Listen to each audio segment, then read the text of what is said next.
CSEB എക്സാമിന് അക്കൗണ്ടൻസിയിലെ consignment എന്ന് പറയുന്ന യൂണിറ്റുമായി ബന്ധപ്പെട്ട് മുന്നേ എക്സാമിന് ചോദിച്ചിട്ടുള്ളൊരു ക്വസ്റ്റ്യനാണിത്. Del credere commission is given in consignment for bearing. Option A expense, option B bad ഡെപ്റ്റ്, option C loss, option D abnormal loss. നോക്കിയേ, നമുക്കറിയാം കൺസൈൻമെൻറ്റിൽ കൺസൈനിക്ക് കൊടുക്കുന്നൊരു കമ്മീഷനാണെന്ത്?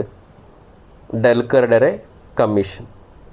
ആ കമ്മീഷൻ എന്തിനാണ് കൺസൈനിക്ക് കൊടുക്കുന്നത്? എന്ത് ബിയർ ചെയ്യാൻ വേണ്ടിയിട്ടാണ്? ബാഡ് ഡെപ്റ്റ്. നോർമൽ കമ്മീഷനാണ് കൊടുക്കുന്നതെങ്കിൽ കൺസൈൻമെൻറ്റ് ബിസിനസ്സിൽ കൺസൈനിക്ക് ഉണ്ടാവുന്ന ബാഡ് ഡെപ്റ്റ് കൺസൈനർ സഹിക്കണം. എന്നാൽ ഡെൽക്രെഡറെ കമ്മീഷനാണ് കൊടുക്കുന്നതെങ്കിൽ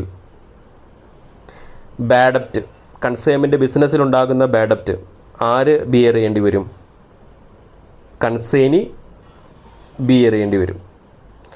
സോ അതുകൊണ്ട് തന്നെ ഈ ചോദ്യത്തിൻ്റെ ആൻസർ വരുന്നത് ഓപ്ഷൻ ബി ബാഡ് ഡെപ്റ്റ് ആണ് ഈ ചോദ്യത്തിൻ്റെ ആൻസറായിട്ട് വരിക.